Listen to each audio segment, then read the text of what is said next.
j'ai toujours trouvé exceptionnel ces entrepreneurs qui finalement, on a très peu d'informations sur leur vie. D'accord? Quand je dis qui est Claudel Noubicier, à aucun moment tu ne parles de la vie privée. Et la dernière fois, je disais à ma femme, il faut que vraiment tu changes ton nom sur les réseaux sociaux parce que quand on tape mon nom, on peut tomber sur toi.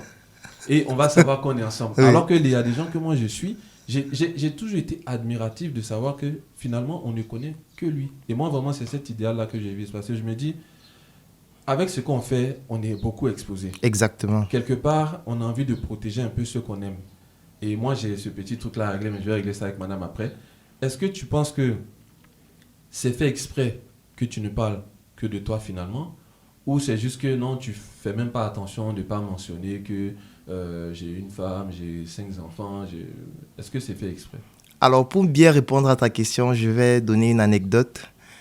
J'ai publié très récemment un guide pour l'éducation des enfants parce que je suis passionné d'éducation en tant que médecin, en tant que chercheur, en tant que personne qui travaille beaucoup avec des parents qui sont pour la plupart les membres de la Startup Academy et ont fait beaucoup d'études dans le domaine de l'éducation. J'ai donc publié un livre dessus, ou plutôt un guide pratique.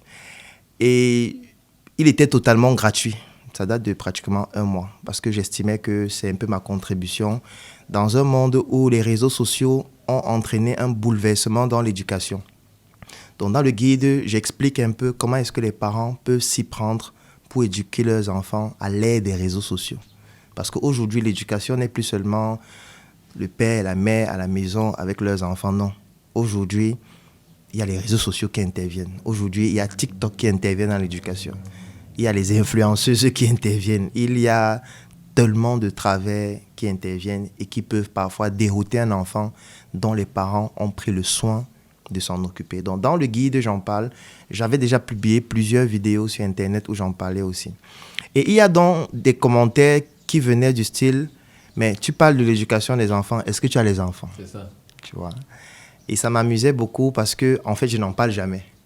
Du coup, les gens ne savent pas que moi aussi, j'ai des enfants. Ouais, moi j'ai découvert. Et c'est juste parce que c'est une manière pour moi de les protéger. Parce que j'estime que la carrière sur laquelle j'ai décidé de me mettre à fond est trop risquée. Je sais que c'est risqué et je suis préparé suffisamment par rapport à ça, dans toutes les dimensions.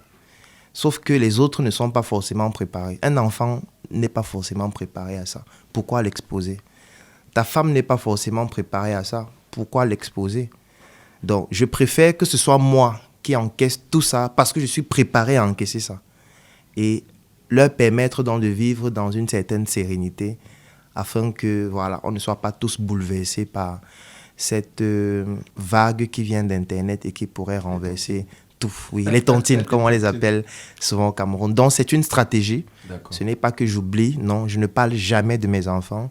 Je ne les publie jamais et je ne le ferai jamais. En tout cas, pas tant qu'il n'est pas déjà une certaine maturité et une certaine préparation sur laquelle je travaille avec eux depuis longtemps aussi. Pareil pour le reste de ceux qui me sont proches. Donc, c'est purement bien pensé. D'accord, tu nous en diras tant. Ce que tu me dis, c'est assez percutant parce que ça me fait penser au général Makosso Oui, qui, dans une vidéo qu'il faisait bon, il y a un peu longtemps, je sais qu'il est passé à autre chose, disait comment il disait à son épouse une fois à l'hôpital de ne pas dire son nom, le nom Makosso, comme si ce nom-là pourrait lui porter préjudice à certains moments de sa maladie. Donc, je ferme rapidement cette page, c'était pour illustrer ce que j'allais dire. Et du coup, te pousser dans tes retranchements en allant un peu plus loin pour te bousculer un peu. Mais finalement, le nom Noubicier, est-ce que c'est un nom qui est banal au Cameroun? Banal dans le sens où il y a plein de personnes qui le portent. Ou est-ce que finalement, tu as beau te cacher, mais quand l'enfant est à l'école et qu'il s'appelle Noubicier, on sait que c'est son père qui est sur les réseaux sociaux. les réseaux sociaux. Alors déjà, oui, c'est un nom qui est banal parce que c'est un nom qui est donné à plusieurs personnes qui proviennent d'une certaine région ou de plusieurs régions. C'est vrai qu'il y a des variables. Donc, il y a Numbicier et Numbisi. C'est deux choses totalement différentes. D'ailleurs, Le mien a E à la fin. Hier à la conférence, Oui. il y a une jeune fille derrière Voilà. qui a dit aussi Numbisi. Qui s'appelait Numbisi, mais c'était sans E. Ok. Le mien, c'est avec E à la fin, mais ça s'abrège, ou du moins ça s'appelle Numbisi, comme si le E, c'était E accent aigu. Voilà, parce que ça a une signification totalement différente, les deux noms. Et ce ne sont même pas les mêmes régions, bien que, du moins, ce ne sont pas les mêmes départements, bien que ce sont des personnes qui viennent de la même région. Donc oui, au Cameroun, il y a beaucoup de personnes qui s'appellent Numbissier. D'accord. Donc ce n'est pas comme si lorsque tu vas voir quelqu'un qui a ce nom, tu vas directement le rattacher à moi. D'accord. Ça, c'est de un. Et ça permet donc que tu ne puisses pas facilement savoir que celui-ci, c'est mon enfant. Si je ne te le dis pas, tu ne pourras pas. Maintenant, forcément, il m'arrive d'accompagner mon enfant à l'école. Donc, peut-être ses enseignants me connaissent, peut-être le responsable de l'école me connaît, ainsi de suite. Mais l'exposer sur les réseaux sociaux, je n'en vois pas la nécessité. Parce que les réseaux, c'est quand même un autre monde. Oui, c'est vraiment la jungle, c'est le quartier, c'est la rue où tous les coups sont permis. Et du coup, j'estime qu'il n'est pas encore suffisamment préparé, ou du moins, ils, au pluriel, ne sont pas encore suffisamment préparés pour ça. Donc, on peut dire que l'âge où eux-mêmes, ils diront « Mon père, c'est Claudel », ils auront déjà reçu la formation. Ah, ils sont déjà en train de recevoir cette formation. Hein. Pour être prêt à dire Oui. pour être prêt à prendre les tontines aussi. Absolument, parce que chacun va en prendre, puisque leur père est ambitieux. Il n'y a aucune raison qu'eux, ils ne le soient pas. Donc, ils vont forcément passer par là, tôt ou tard. Mais je préfère les préparer suffisamment avant qu'ils n'aillent affronter cela. Déjà qu'ils affrontent même déjà cela. Comment tu les prépares? Alors, la préparation, c'est dans plusieurs dimensions. C'est-à-dire qu'il y a d'abord le côté purement éducatif. Je discute avec eux. Tu leur dis quoi concrètement?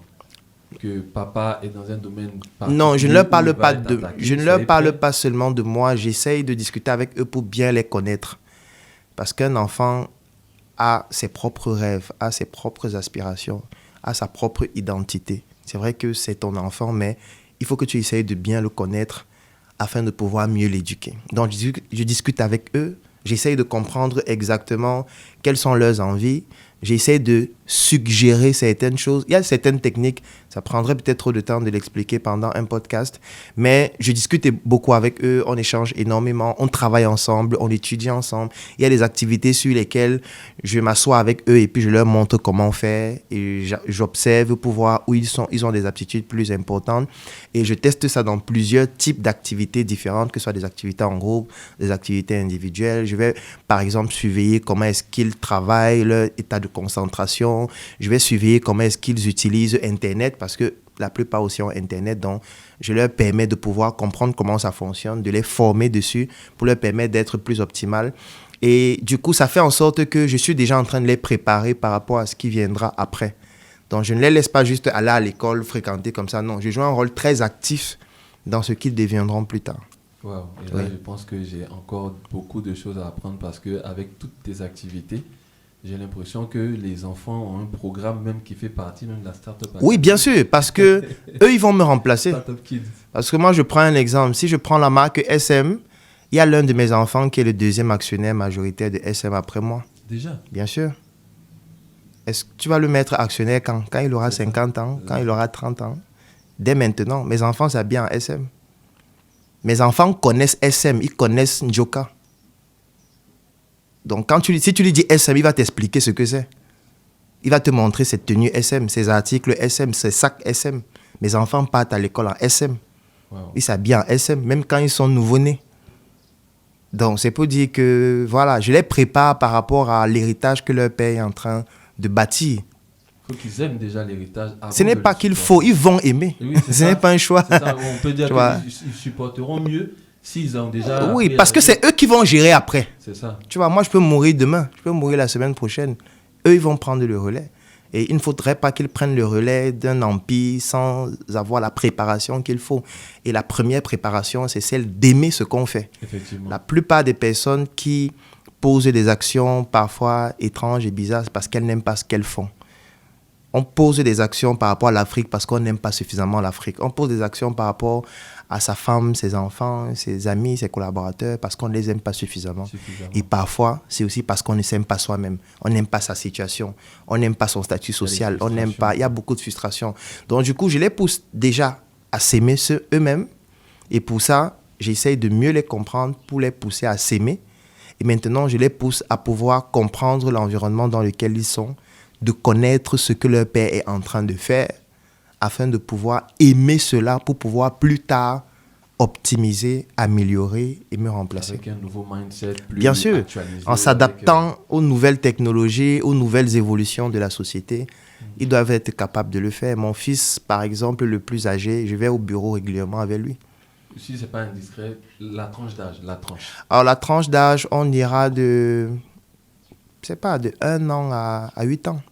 Ah, waouh, ok. Oui, Moi, 1 an je à me suis 8 ans. dit 14-15 ans. Non, pas encore. On va dire adolescent. Pas encore D'accord. adolescent. D'accord. Et ce que tu dis, je trouve ça bien parce que je suppose que SM derrière, c'est du monde. Oui, bien sûr. Pour ne pas dire des partenaires. Oui, ce sont des Et partenaires. moi, personnellement, je serais rassuré de savoir que celui qui gère l'activité a mis son enfant dans... Oui, qui est voilà. actionnaire, qui est Voilà. le deuxième actionnaire. Deuxième actionnaire. Oui. Alors, on pourrait voir ça de différentes manières, mais moi, je me dis, quelqu'un qui a fait ça, c'est pas une entreprise qu'il voit mourir dans 1 an ou dans 2 ans. Attends, quand tu bâtis un patrimoine de cette nature où tu mets ton enfant, c'est parce que tu veux que dans 6 mois, ça s'arrête. Effectivement. Non. Effectivement, non. C'est parce que tu veux que s'il grandit jusqu'à 50 ans, 60 ans, qu'il continue de perpétuer ce patrimoine et tu te bats chaque jour pour que ça ne s'arrête jamais. Wow. Wow, ok. Bon, j'aurais Parce que c'est tellement aussi aimé- une manière pour moi de tout donner. Parce que je sais que, voilà, moi, j'ai une autre appréhension de ce que c'est que l'héritage. Pour moi, l'héritage, ce n'est pas l'argent. C'est ça. Parce que tu peux éduquer un enfant, tu lui donnes 20 millions, 30 millions, il faut fait un qu'il s'en shilling aille. avec, un C'est chilling ça. avec ses amis. Ils partent en boîte de nuit, ils boivent le champagne de 800 000. Par contre, quand l'enfant sait qu'il est actionnaire d'une entreprise, c'est de l'argent, oui, mais ce ne sont pas des liquidités. Donc, il y a un travail préalable qu'il doit faire pour transformer cette valeur-là en argent. Et ce travail-là, je lui apprends comment le faire. De telle sorte que même si cette entreprise ne fonctionne pas, ce qui peut arriver, il sera capable de refaire le même processus, même pour une autre entreprise qui peut être la sienne ou alors n'importe quelle autre entreprise d'un patrimoine que nous avons bâti. Donc pour moi, l'héritage, c'est l'éducation. C'est ça. L'héritage, ce sont les valeurs. L'héritage, c'est la capacité à pouvoir utiliser son savoir-faire pour transformer cela en opportunité. L'héritage, c'est de pouvoir montrer à l'enfant qu'il ne peut rien faire en étant seul.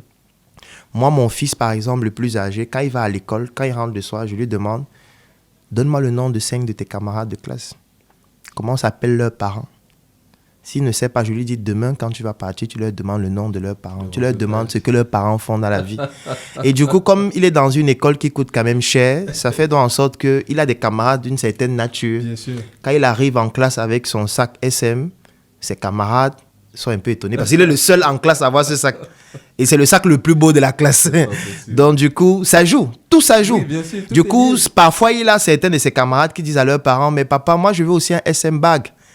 J'ai mon camarade là, il a un très joli SM bag là. En plus, c'est fabriqué au Cameroun. Anglophone. Bilingue. Ah ouais, bilingue, Les deux, ok. à la même hauteur, 50-50.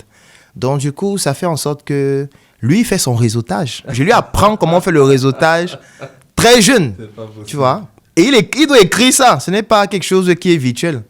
Donc, quand il vient, et j'ai par exemple une habitude, c'est-à-dire, lorsque c'est son anniversaire, on organise un grand événement, on invite ses enfants, du moins ses camarades, on invite les parents aussi, forcément, qui viennent. Et puis, quand les parents viennent, qu'est-ce qui se passe? On va leur offrir une joker. Ouais. On va leur offrir peut-être des articles SM.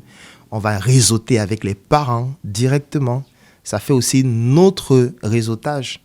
En plus de l'enfant qui crée son réseautage aussi. Parce que plus tard, il aura besoin de quoi? De ses numéros de téléphone. C'est ça. Quand il aura un souci, il faudra qu'il puisse C'est le appeler. futur directeur de Oui, cabinet, ce sont des c'est le futurs futur ministres, banquier. ainsi de suite. Est-ce que vous apprenez à votre enfant à se tisser ce réseau relationnel à l'école, dès l'école maternelle? Parce que moi, je le fais depuis l'école maternelle, dès l'école primaire, puis encore au secondaire et à l'université. Moi, je le fais activement avec mes enfants. Donc, ça fait partie de l'héritage que je leur lègue. L'héritage, ce n'est pas juste un immeuble, de l'argent. Il va vendre tout ça. Oui. Il boit la bière. Oui, oui. C'est tout.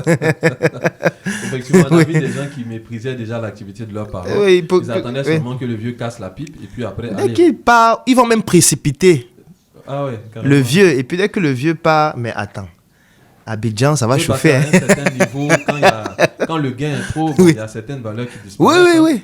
Et Voilà. c'est dommage. la petite tape, t'as Oui. vu, le vieux même était déjà... Oui, oui.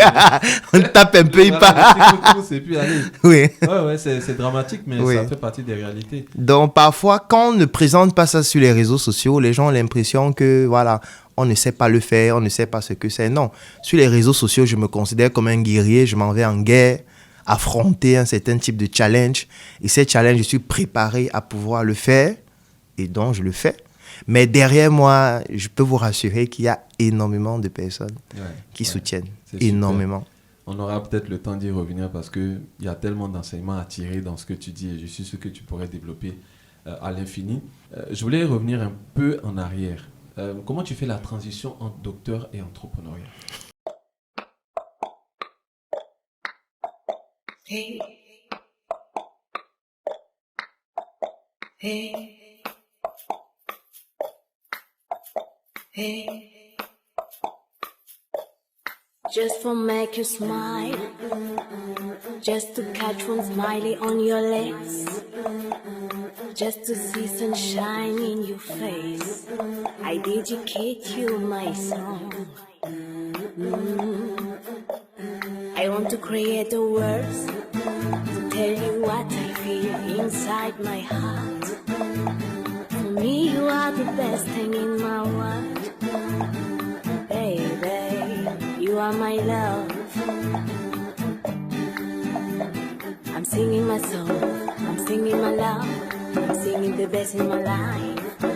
I'm singing, listen my Bichakala song, just for you, Bichakala.